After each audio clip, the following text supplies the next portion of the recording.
Sahabat Setara, kita jumpa lagi di video ini. Di video ini saya ingin menjelaskan langkah selanjutnya setelah kita presentasi atau cerita, maka jangan lupa prospek atau daftar nama yang sudah kita presentasikan atau ceritakan peluang info bisnis mengenai Setara harus di follow up, harus ditindaklanjuti. Ya, karena kalau kita hanya presentasi saja, maka kerja kita baru 50% selesai. Jadi kita harus tuntaskan menjadi 100%. Nah, caranya bagaimana? Kita harus lakukan langkah berikutnya, yaitu melakukan tindak lanjut atau follow up. Ya, apa itu follow up? Mari kita bahas sama-sama. Ya, tujuan dulu. Tujuan dari follow up adalah ada dua ya, sahabat setara ada dua. Yang pertama adalah kita bisa menentukan kategori prospek. Jadi pada saat kita presentasi prospek tadi ya, itu kita belum tahu kategorinya iya atau tidak. Ya, kita baru benar-benar mengetahui, mengkonfirmasi kategori dia iya atau tidak itu di follow up. Ya, ada orang yang mengatakan ya, bergabung dengan Setara, menjadi key person atau menjadi hanya downline biasa atau menjadi pemakai produk dan sebagainya. Tapi ada juga yang mengatakan tidak. Nah, itu kita benar-benar tahunya pada saat di sesi follow up. Ya, jadi lakukan follow up biar kita menuntaskan pekerjaan kita. Yang kedua adalah kenapa kita perlu melakukan follow up? Karena kita ingin mendapatkan presentasi berikutnya dari orang-orang yang key person. Ya, di orang-orang yang serius membangun bisnis ini, membangun masa depannya. Ya, jadi ini tujuan follow up. Ingat-ingat ya, sahabat setara, menentukan kategori kategori prospek dan mendapatkan presentasi berikutnya. Oke, nah sikapnya bagaimana? Sikap kita melakukan follow up itu kalau saya eh, sahabat setara, saya semangat sekali. Kenapa? Karena pertama yang saya ketahui adalah saya menuntaskan kerja saya menjadi 100%. Dan saya tetap semangat. Kenapa? Karena hasilnya tetap berhasil. Apapun hasilnya, saya berhasil. Ya, walaupun pada saat di follow up, si prospek tadi mengatakan tidak, gitu ya. Saya tetap menyatakan diri saya sendiri berhasil. Kenapa? Karena tidak adalah bagian dari tujuan follow up. Masih ingat ya tadi tidak adalah bagian dari tujuan follow up. Ini ada orang yang mengatakan tidak gitu. Nah, kalau saya tidak follow up, saya tidak tahu kategori dia seperti apa ya. Jadi apapun hasilnya, entah dia mengatakan iya, entah dia hanya jadi pemakai, entah dia jadi key person atau jadi downline biasa atau bahkan mengatakan tidak, semuanya berhasil. Kenapa? Karena itu adalah bagian dari tujuan follow up. Jadi karena sikapnya apapun hasilnya adalah Anda berhasil, lakukan saja follow up-nya. Ya, lakukan saja follow up-nya.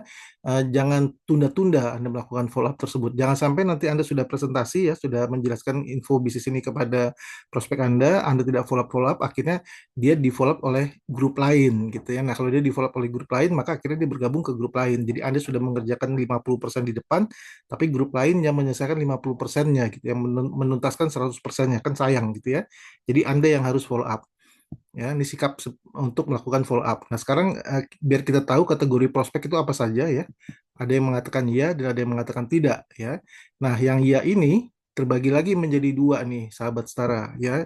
Yang pertama adalah menjadi key person, yang kedua adalah menjadi downline ya. Maksudnya gini, yang menjadi key person ini adalah orang-orang yang aktif, yang teachable ya, yang mau belajar dan aktif. Nah, kalau yang jadi downline ini biasanya dia pasif, dia hanya jadi pemakai saja.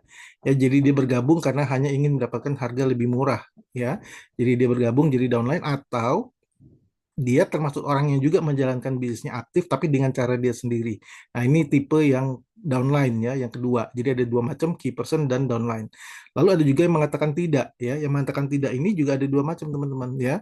Tidak sama sekali tidak mau ya, tapi dia mau memberikan referensi ya, minimal lima nih, lima referensi untuk bisnis ya. Lalu dia juga bisa memberikan lima referensi untuk konsumen. Jadi pada saat kita keluar dari rumah dia atau pada saat kita berpisah dengan prospek tadi, jangan lupa untuk memintakan minimal lima referensi untuk bisnis per bulan dan lima referensi untuk konsumen per bulan, ya seperti itu.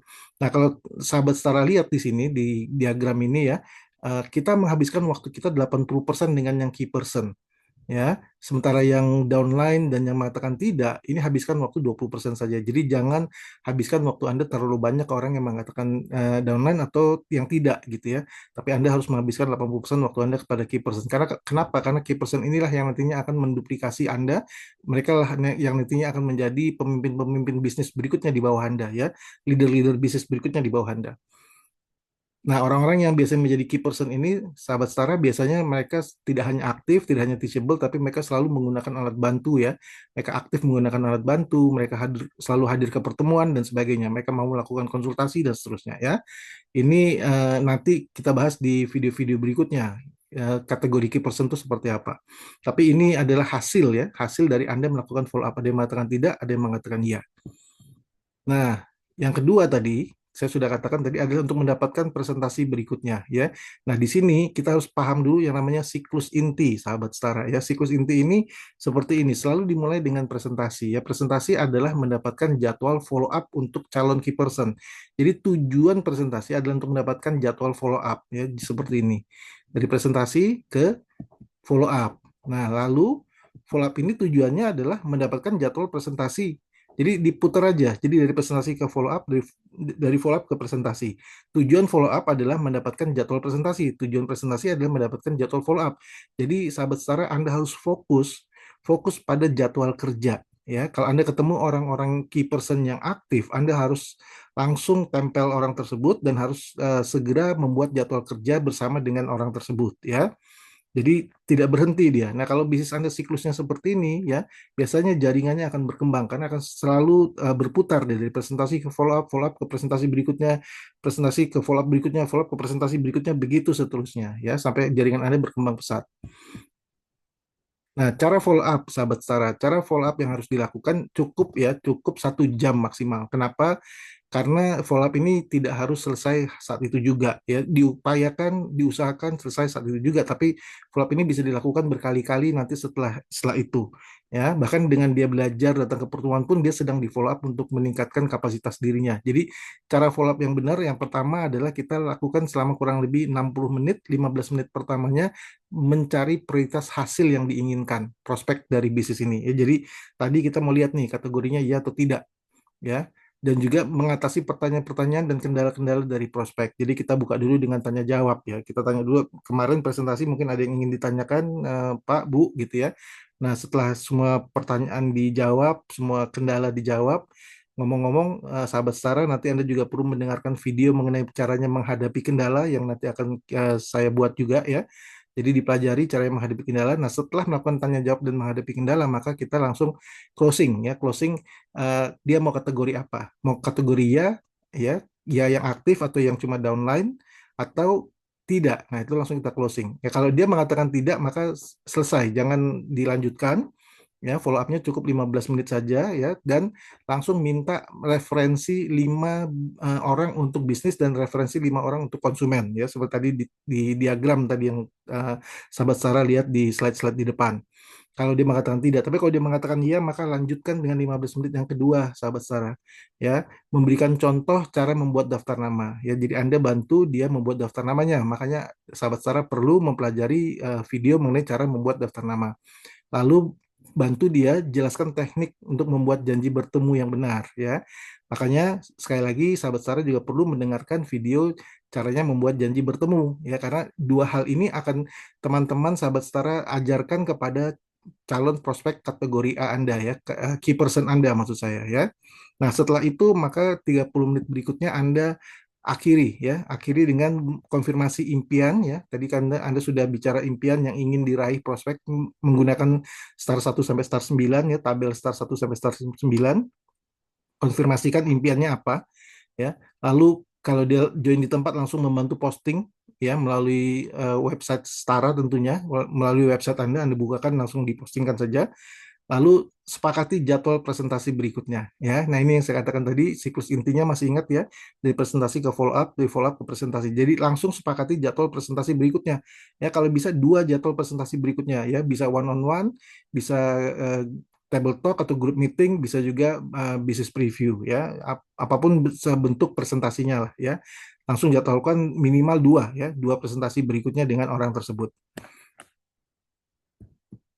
Nah, sekali lagi teman-teman, di akhir video saya selalu mengingatkan untuk call to action ya. Jadi eh, jangan hanya teorinya saja dipelajari, tapi lakukan aksinya, lakukan kerjanya ya. Saya yakin sekali kalau teman-teman sahabat setara melakukan kerjanya ya, insya Allah maka sahabat setara akan lebih bisa memahami isi dari video ini ya karena langsung dipraktekkan.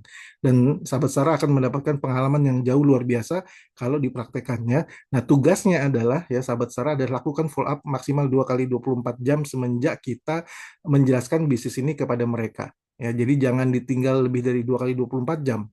Ya, selesaikan segera, kita tahu kategori apa yang dia inginkan, dan kalau dia mengatakan dia adalah kategori iya yang key person, maka langsung book untuk presentasi berikutnya. Ya, lakukan follow up maksimal 2 kali 24 jam. Ini tugasnya ya, sahabat setara. Oke, itu saja videonya dari saya. Silakan dipelajari, diulang videonya, dan dipraktekkan. Ya, untuk info lebih lanjut silakan buka Instagram dan YouTube-nya Setara, serta bisa bertanya ke Setara Information dan Setara Official. Saya doakan sukses untuk Anda semua. Sampai jumpa di video berikutnya.